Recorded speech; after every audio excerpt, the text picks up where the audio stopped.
Hey everyone, welcome back. Um, so I just want to keep going with the reading and jump right back in. But in order to comprehend the nature, oh, sorry, that actually requires me to share.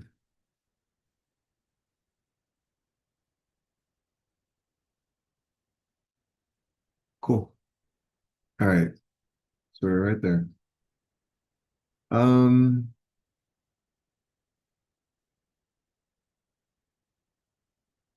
Maybe you took a break in between videos, even though I didn't and haven't been.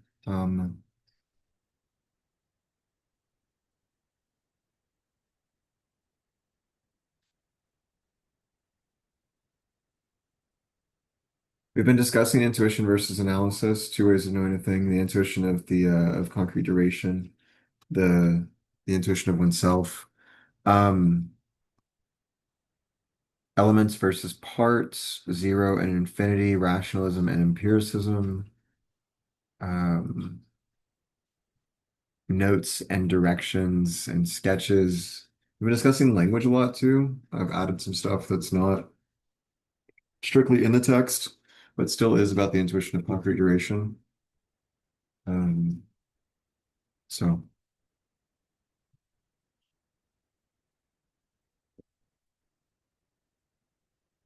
sorry, I just wanted to scratch my chest. My bad.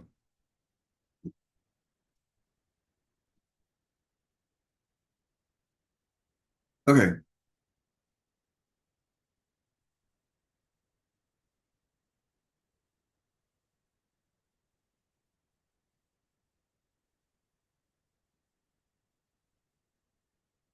but in order to comprehend the nature of this intuition, to determine precisely where intuition ends and analysis begins, we must return to what was said above concerning the flow of duration. Well, I'm sorry, he's whimpering. I need to figure out why. All right, so I couldn't figure out why he was whimpering. I didn't get up or anything, but we're back.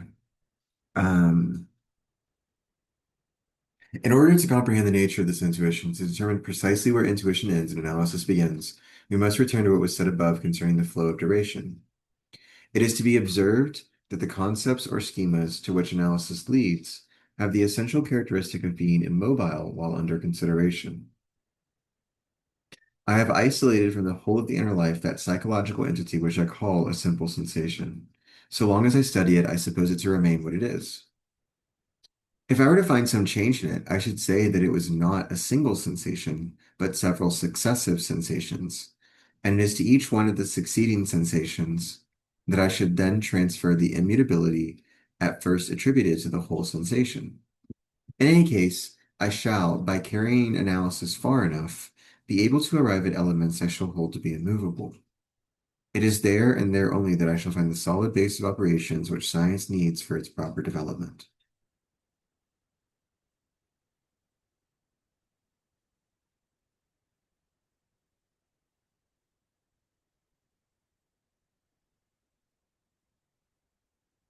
There is no mood, however, no matter how simple. And so I think he's going to critique this view. I don't think he agrees with this one.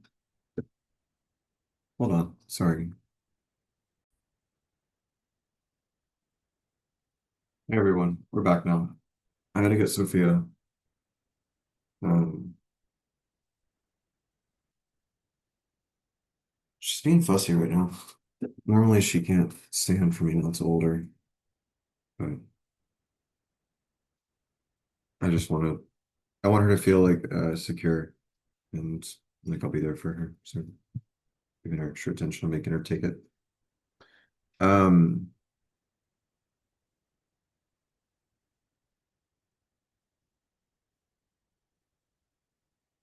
I did think more about what we were reading, and obviously, yeah, he's talking about analysis here, so he's criticizing the suppositions that analysis mistakes, like the mistakes they make. There is no mood, however, no matter how simple, which does not change at every instant. Since there is no consciousness without memory, no continuation of a state without the addition to the present feeling of the memory of past moments.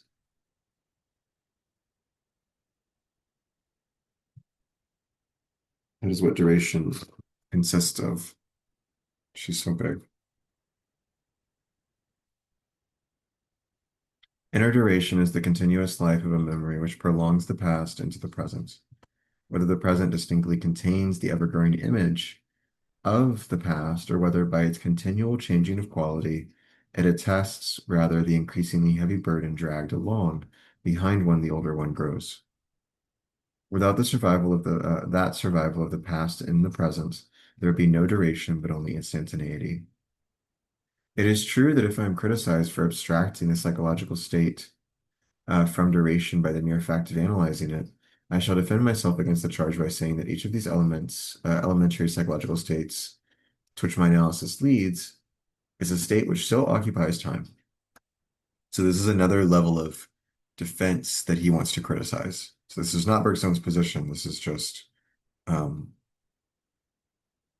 he thinks that this is a response to his first critique, basically. She's swishing her tail like hard, y'all. Like, I'm not sure. Um, she'd stop doing it if I lifted her up, but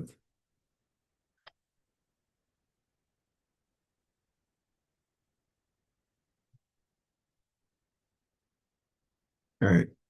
My analysis, I shall say, easily resolves the inner life into states, each of which is homogeneous to itself. Only since the homogeneity spreads out over a definite number of minutes or seconds, the elementary psychological state does not cease to have duration, though it does not change. So this is the response to the idea that there must be instantaneous change from moment to moment. Um, but who does not see that the definite number of minutes and seconds I attribute to and this is where he inverts uh, this is where Bergson inverts the relation between like the analysis of the quantification or the measurement of reality or consciousness or time specifically on a clock um, versus the experience of time, the intuition of time passing, the intuition of concrete duration. It's not just like seconds that you calculate or like the thing that's passing. It's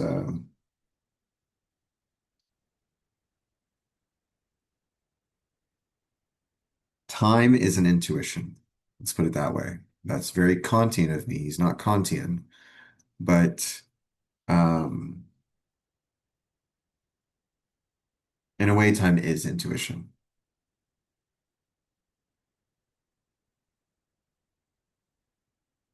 Duration, right? We're not really talking about time.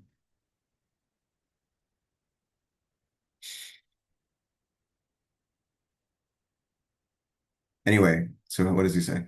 But who does not see that the definite number of minutes and seconds I attribute to the elementary psychological state has no more than the value of an indication meant to remind me that the psychological state supposedly homogeneous is in reality a state which changes and endures. So it's a measurement meant to remind him that he's having an experience. The state taken in itself is a perpetual becoming.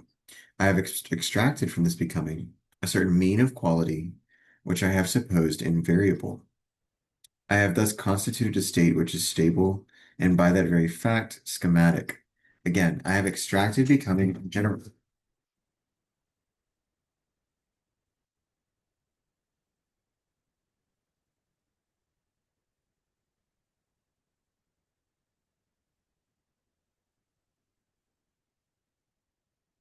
Lots of distractions today.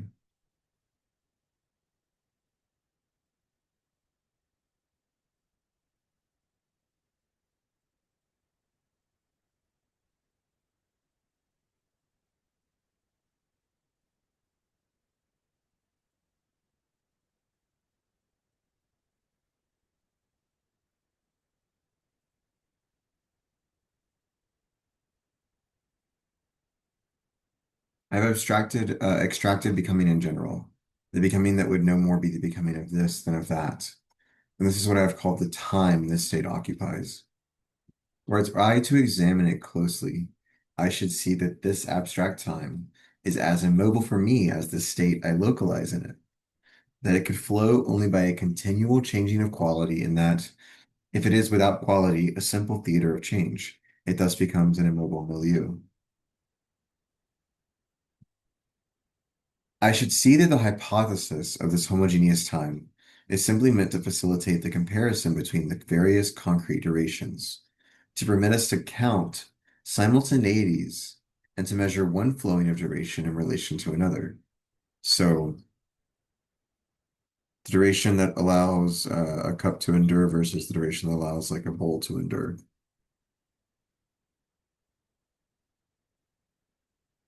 Basically, quantification creates, it's kind of the way that money quantifies value to some extent, or is supposed to. Okay. To measure one flowing of duration in relation to another. I mean, that's also a good description of money. If it actually measures the value, which usually it doesn't in capitalism. And finally, I should understand that in fastening to the representation of an elementary psychological state, the indication of a definite number of minutes and seconds, I am merely recalling that the state has been detached from an ego which endures and demarcating the place where it would have to be set in motion again in order to bring it from the simple schema it has become back to the concrete form it had at first. But I forget all that, having no use for it in analysis. That is to say, analysis operates on immobility, while intuition is located in mobility, or what amounts to the same thing, in duration, right? He's not, um, yeah, there's a sort of spatialization of time by calling it mobility. That is the very clear line of demarcation between intuition and analysis. One recognizes the real, the actual, the concrete by the fact that it is variability itself. One recognizes the element by the fact that it is invariable. And it is invariable by definition being a schema, a simplified reconstruction, often a mere symbol. In any case, a view taken on the reality of the reality that flows. That's a really good one. A view taken of the reality that flows. That's analysis. But the mistake is to believe that with these schemas, one could recompose the real. It cannot be too often repeated.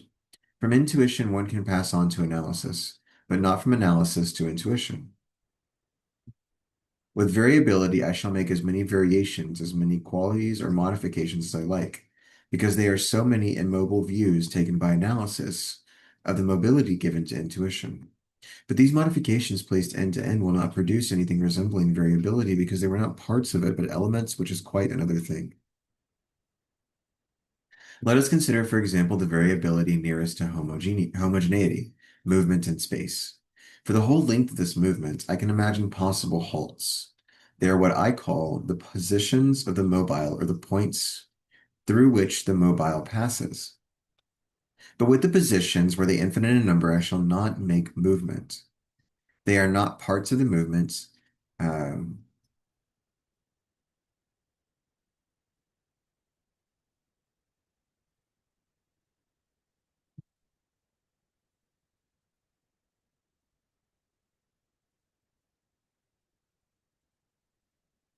this wouldn't have a distinctive style if it was the same as painting, the continuity between the points. I totally spelled it wrong. I put an A instead of an I. Um, that's fine. But like this is what I imagine whenever you try to reconstitute intuition from analysis. You're just kind of, but you're not getting there. You're not getting there, buddy. Um, not until you go to yourself. Go to your memories, go to your life. Feel what feel what you are. All right. And there's some virtue in there, right? Like if you can't stand yourself for whatever reason, you can't stand these memories, you can't look yourself in the mirror. Um,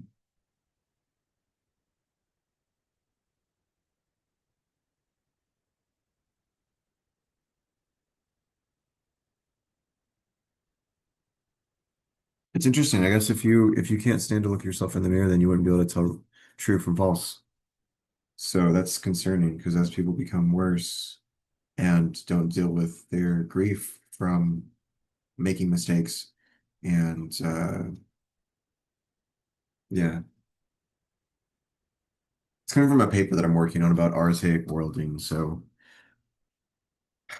The extent to which you can construct a world that is multiplicitous and involves lots of communities is reflective of uh, the ethical extent to which you've engaged with those worlds, and thus the ethics of your own being.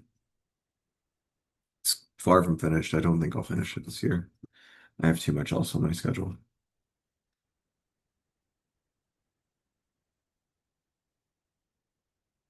Okay, let's keep going. Um, yes, so this is where we talk about positions versus suppositions. He says that the ball moving through, like I said before, the ball moving through the air is not a position the ball is in, and just a supposition the mind takes on reality, on the reality that flows. For the whole length of this movement, right there, for the whole length of this movement, I can imagine possible halts. They are what I call the positions of the mobile or the points through which the mobile passes. But with the positions were they infinite in number, I shall not make movement. They are not parts of the movement. There are so many views taken of it. They are, we say, only halt suppositions. Never is the mobile really in any of these points. The most one can say is that it passes through them. But the passing, which is a movement, has nothing in common with a halt, which is an immobility. So the movement actually doesn't create points. That's something he says. There are no positions. There's just motion. And even when things are staying still, that's mobility for Bergson because there's duration. It's enduring, even though if there's no change, even if a movement could not alight on an immobility, for it would then coincide with it, which would be contradictory. The points are not in the movement as parts, nor even under the movement as places of the mobile. They are simply projected by us beneath the movement, like so many places where, if it should stop, would it be a mobile, which by hypothesis does not stop. Again, suppositions of the mind, not positions of matter. They are not, therefore, properly speaking, positions, but suppositions, views, or mental viewpoints. How with these points of view could one construct a thing? This, nevertheless, uh, that nevertheless is what we try to do every time we reason about movement and also about time for which movement serves as representation.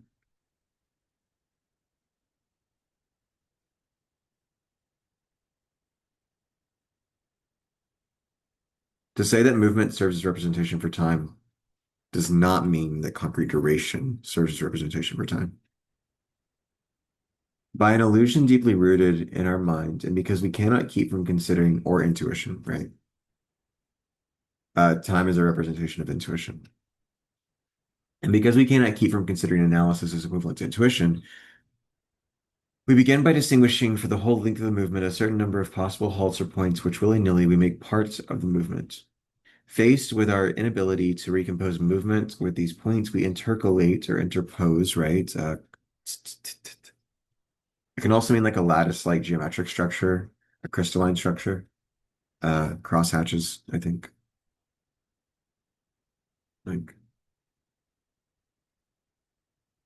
that lattice.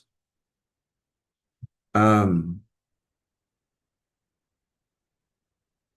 we intercalate other points. And so, but in this sort of like linear movement, we just means to like insert things in between a line or something that's a anyway, in the belief that we are thus keeping close to what mobility there is in movement. Then, as the mobility still escapes us, um, we substitute for a finite indefinite number of points. I'm trying to understand if the mobility escapes us because they were stuck. We start with analysis, which I think is what it is. But also, he might be distinguishing. There's a way in which movement, linear movement, or a world line is linear, and so it's once it's done or you've already seen where it's been, it well the line itself is not mobile anymore. Once you start to conceive of the path it's taken as the movement, it's not, and that's what he's saying too. Um, it's difficult to follow but the jumping around, chasing it, um, I think really trains the mind to practice intuitionism. As the mobility still escapes us, we substitute for a finite indefinite number of points, a number infinitely increasing, trying thus, but vainly, through the movement of our thought, which indefinitely pursues the addition of points to counterfeit the real and undivided movement of the mobile. Finally, we say that movement is made up of points. I guess we can zoom out just a tad. But that it comprises, in addition, the obscure, mysterious passing from one position to the next. So yeah, he really is here talking about the ways that we try to reconstruct intuition through the analysis or through concepts, the analysis of concepts. As though the obscurity did not come wholly from the fact that we have assumed immobility to be clear the mobility, the halt to precede movements. Duh. Silly us. As though the mystery was not due to the fact that we claim to go from halts to movement by way of composition, which is impossible, whereas we pass easily from movement to slowing down and to immobility. You have sought the meaning of a poem in the form of the letters which make it up. You have thought that in considering an increasing number of letters, you would finally embrace the constantly fleeting meaning, and as a last resource, seeing that it was no use to seek a part of the meaning in each letter, you have assumed that between each letter and the one fallen was lodged the missing fragment of the mysterious meaning. At the end, he says that all great teachers basically learn from the same source and bring up different ways of expressing the same source. Masters from the great sea, from the same great sea. I love that. I can't wait for us to get to that part, but we gotta move it faster. I don't know. I really didn't expect it to take this long. I didn't take this long when we were reading in class. The letters once more are not parts of the thing, they are the elements of the symbol. The positions of the mobile are not parts of the movement. They are points of the space which is thought to subtend the movement. This empty and immobile space, simply conceived, never perceived, has exactly the value of a symbol. By manipulating symbols, how are you going to manufacture reality? But in this case, the symbol meets the demands of our most inveterate habits of thought. We install ourselves ordinarily in immobility, where we find a basis for practice, and with it, we claim to recompose mobility. We obtain thus only a clumsy imitation, a counterfeit of real movement. But this imitation is of much greater use to us in life than the intuition of the thing itself would be. Now, our mind has an irresistible tendency to consider the idea it most frequently uses to be the clearest. That is why immobility seems clearer to it than mobility, the halt preceding movement. This explains the difficulties raised by the problem of movement from earliest antiquity. They are due to the fact that we claim to go from space to movement, from the trajectory to the flight, from immobile positions to mobility, and pass from one to the other by way of composition. But it is movement which precedes immobility, and between positions and a displacement there is not the relation of parts to the whole, but that of the diversity of possible viewpoints to the real indivisibility of the object. Many other problems are born of the same illusion. What the immobile points are to the movement of a mobile, so are the concepts of various qualities to the qualitative change of an object. The different concepts into which a variation is resolved are therefore so many stable visions of the instability of the real. And to think an object in the usual sense of the word think is to take one or several of these immobile views of its mobility. It is in short to ask oneself from time to time just where it is, in order to know what to do with it. Nothing is more legitimate than this method of procedure, as long as it is only a question of practical knowledge of reality. Knowledge, insofar as it is directed toward the practical, has only to enumerate or list or think through, iterate, the possible principal attitudes of the thing in relation to us, as also our best possible attitudes in respect to it. That is the ordinary role of ready-made concepts, those stations with which we mark out the passage of the becoming. But to desire with them to penetrate to the innermost nature of things is to apply to the mobility of the real a method designed to give of it immobile points of view. It is to forget that if metaphysics is possible, it can only be an effort to reascend the slope natural to the work of thought, to place oneself immediately through a dilation of the mind in the thing one is studying. In short, to go from reality to concepts, and not from concepts to reality. Is it surprising that philosophers so often see the object they claim to embrace recede from them, like children trying to catch smoke by closing their fists? A good many quarrels are thus perpetuated between the schools, in which each one accuses the others of having let the real escape them.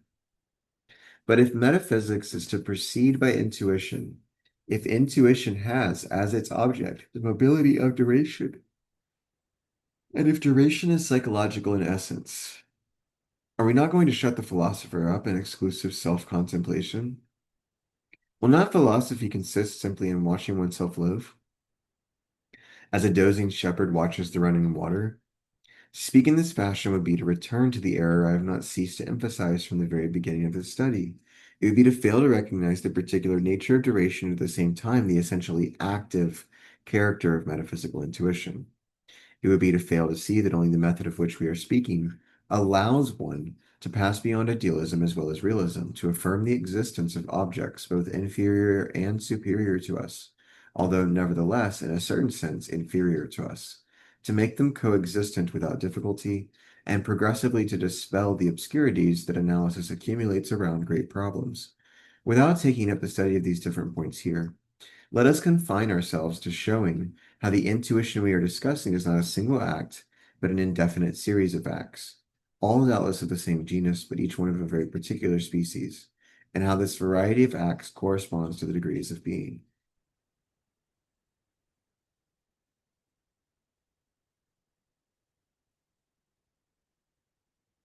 So, an indefinite series of intuitions.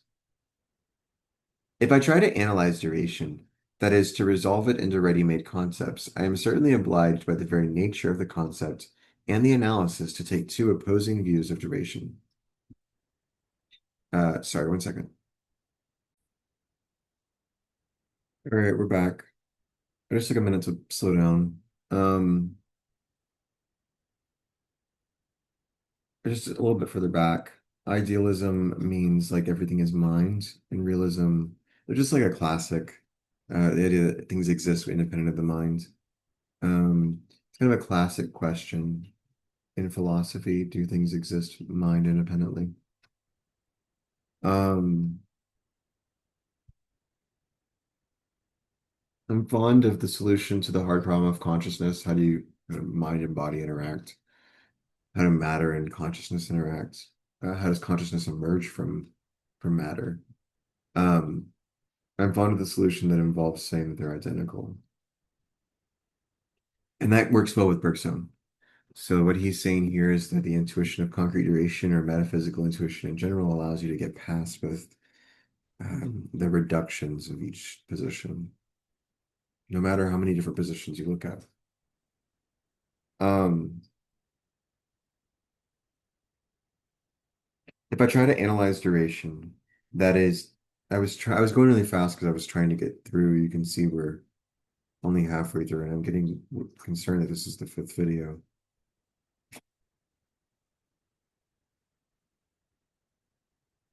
It is what it is. Maybe we'll go to 9.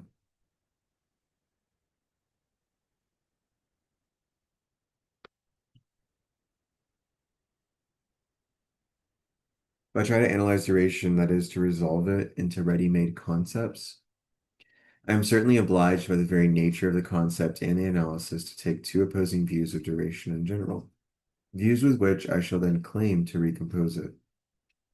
This combination can present neither a diversity of degrees nor a variety of forms. It is or it is not. I shall say, for example, that there is on the one hand a multiplicity of successive states of consciousness, and on the other hand a unity which binds them together. Duration will be the synthesis of this unity and multiplicity, but how this mysterious operation can admit of shades or degrees, I repeat, is not quite clear. In this hypothesis, um, there can only be a single duration, that in which our consciousness habitually operates. To make certain of what we mean, if we take duration under the simple aspect of a movement being accomplished in space, and if we try to reduce to concepts, movement considered as representative of time, we shall have on the one hand any desired number of points of the trajectory, and on the other hand, an abstract unity joining them, like a thread holding together the beads of a necklace. Between this abstract multiplicity and this abstract unity, their combination, once assumed to be possible, is some strange thing in which we shall find no more shadings than the addition of given numbers in arithmetic would allow. But if instead of claiming to analyze duration, right, so that's what he's all criticizing. That is, in reality, to make a synthesis of it with concepts, which will never get us to the intuition of concrete duration. If instead of that, one first installs oneself in it by an effort of intuition, one has the feeling of a certain well-defined tension, whose very definiteness seems like a choice between an infinity of possible durations.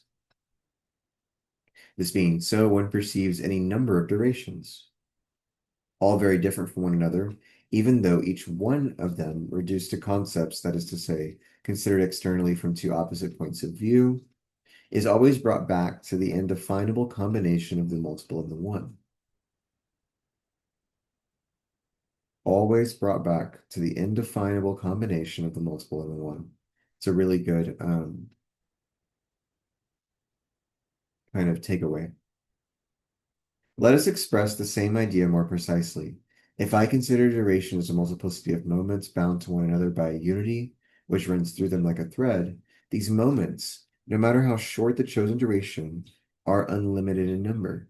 I can imagine that this is why he thinks that there's a sort of pulverization of empiricism um, and multiplicity. I can imagine them as close together as I like. There will always be between these mathematical points other mathematical points, and so on ad infinitum. Considered from the standpoint of multiplicity, duration will therefore disappear in a dust of moments, not one of which has duration. Well, actually, I think he might call, yeah, the dust of moments.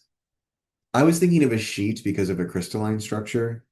Again, the lattices where you would have like, um, try to get that visible. There we go. If you had a sheet of lattices, it would be pulverized. He might do that. I don't know. We'll see what he pulls up. Uh, Not one of which has duration, each one being instantaneous. So kind of an infinity of instantaneities. If, on the other hand, I consider the unity binding moments together, it is evident that it cannot have duration either, since by hypothesis, everything that is changing and really durable in duration has been put to the account of the multiplicity of the moments. This unity, as I examine its essence, will then appear to me as an immobile substratum of the moving reality, like some intemporal essence of time. That is what I shall call eternity. The eternity of death, since it is nothing else than movement emptied of the mobility which made up its life. And then he'll have an eternity of life further down. Examining closely the opinions of the schools antagonistic to the subject of duration, one would see that they differ simply in attributing to the one or the other of these two concepts a capital importance. Certain of them are drawn to the point of view of the multiple. They set up as concrete reality the distinct moments of a time which they have, so to speak, pulverized. They consider as being far more artificial the unity which makes a powder of these grains. The others, on the contrary, set up the unity of duration as concrete reality. They place themselves in the eternal, but as their eternity nonetheless remains abstract, being empty, as it is the eternity of a concept, which by hypothesis excludes the opposite concept, one cannot see how this eternity could allow an indefinite multiplicity of moments to coexist with it, because it's exclusionary, so it's non-coexistent. This is my problem with transcendence and with the transcendental set of separate entities. In the first hypothesis, one has a world suspended in midair, which would have to end and begin again by itself each instant. In the second, one has an infinitely abstract eternity of which one can say that it is especially difficult to understand why it does not remain enveloped in itself and how it allows things to coexist with it. So monads, Leibniz's monadology would be a set of, and for Leibniz, God has preordained or pre-established harmony, uh, keeping all the different atoms or monads or souls in a sort of orchestra or dance or symphony of order. Decent way to talk about it. But they don't push each other or pull each other. They just know where to go based on what will happen.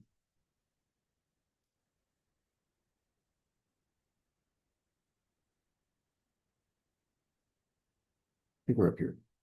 But in either case, and no matter which one of the two metaphysics is chosen, time appears from the psychological point of view as a mixture of two abstractions, neither one of which admits of either degrees or shadings.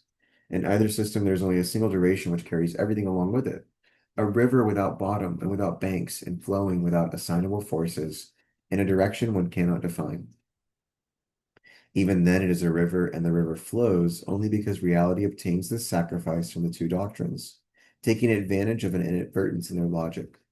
As soon as they regain possession of themselves, they congeal this flowing either into an immense solid sheet or into an infinity of crystallized needles. There it is. I think the immense solid sheet is the unity of rationalism, though, which would put it with the other thing, um, with the hollow concepts, not with the pulverized. The pulverized would be the infinity of crystallized needles.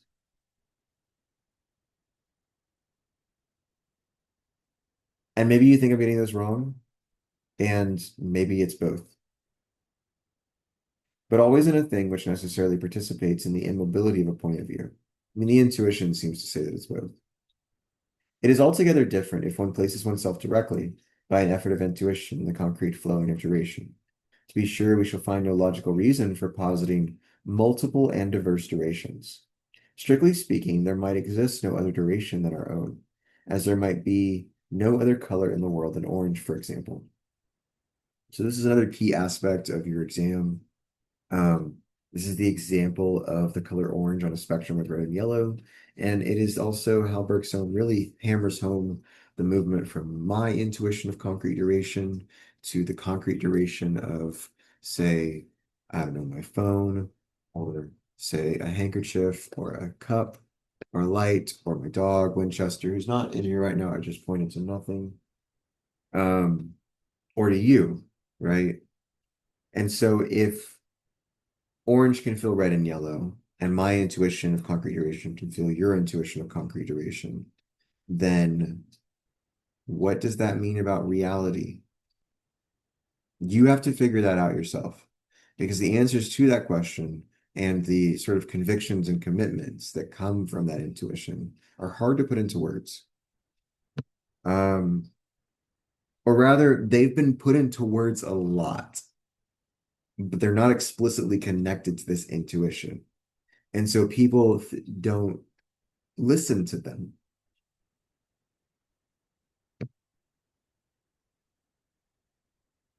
Let's read it.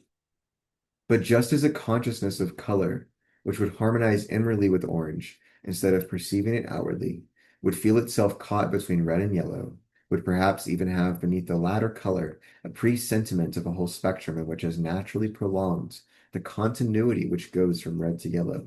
So the intuition of our duration, far from leaving us suspended in the void as pure analysis would do, puts us in contact. He says it right here. I'm not extrapolating from Bergson, puts us in contact with a whole continuity of durations, which we should try to follow either downwardly or upwardly. In both cases, we can dilate ourselves indefinitely by a more and more vigorous effort. In both cases, transcend ourselves. In the first case, we advance toward a duration more and more scattered, whose palpitations, more rapid than ours, dividing our simple sensation, dilute its quality into quantity. At the limit would be the pure homogeneous, the pure repetition. Um, And I guess this is why Deleuze goes on to title or to think difference and repetition together. Okay. By which we shall define materiality. In advancing in the other direction, No, you know what? I'm not sure if this is exactly why Deleuze puts difference and repetition together, because for me, the repetition from should be the unity, so to speak.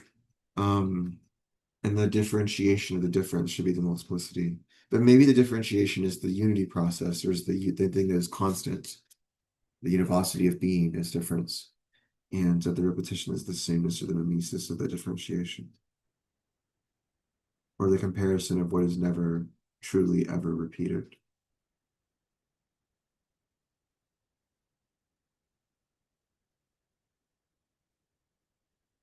But that's the scattered, so it's going to be empirical and multiplicitous. So in advancing in the other direction, this should be rationalism and unity. We and the one instead of the many. We go toward a duration which stretches, tightens, and becomes more and more intensified. At the limit would be eternity. This time, not only conceptual eternity, which is an eternity of death, but an eternity of life. It would be a living and consequently still moving eternity, where our own duration would find itself like the vibrations in light, and which would be the concretion of all duration as materiality is its dispersion. Between these two extreme limits moves intuition, and this movement is metaphysics itself. So we're going to break that down. I want to spend some time on this section. So in the guiding questions, one of the supplemental questions was, did concrete duration begin with my birth? Will it outlive me? And if I ask you that here and you take a minute to pause the video and do an exercise, try to figure that answer out for yourself if you're not quite sure. Because some of my students, when they're digesting a text this um, dense, they may not realize what they're missing, but he answers that question here. So I'll give a few seconds and you can pause and take like 30 seconds, a minute to read it, whatever, and try to see. But okay, now I'm done with the pause and I'll do it. This time, not only conceptual eternity, which is an eternity of death, but an eternity of life, a living and consequently still moving eternity where our own duration would find itself like the vibrations in light, and which would be the concretion of all. So there, the vibrations in light. It just continues. And in elements versus parts, right? My duration, how did it just, it didn't, not mine at least, or not just this body's, not just Professor Hill's or just Justin's. So good looking out, Bergson. Um, Bergson. Don't misspell it or mispronounce it or mistype it. The concretion of all duration. Concretion here means I explained concretion in an earlier video. Um, it's like accretion or accumulation or condensation, but it's physical like rocks. But really what he means is that the qualities endure in a space, or they not in a space, they endure and they construct space itself through the duration of consciousness and phenomena. The qualitative experience comes first prior to the spatialization that is then kind of like sketched or mapped onto something that at base is not quantitative.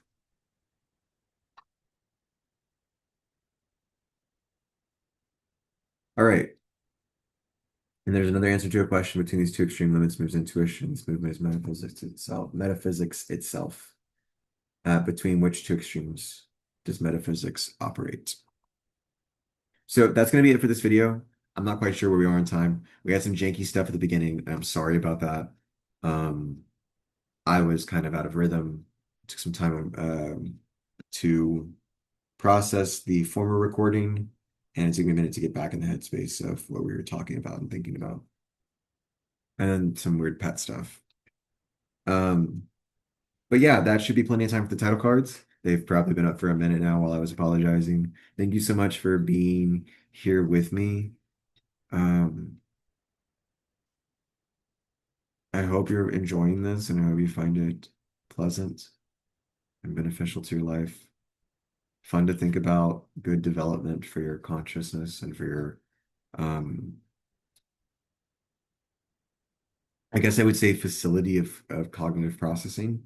I really believe that just doing philosophy has all sorts of transferable benefits on making you a more intelligent person, like just not just a kinder person, but also a more intelligent person.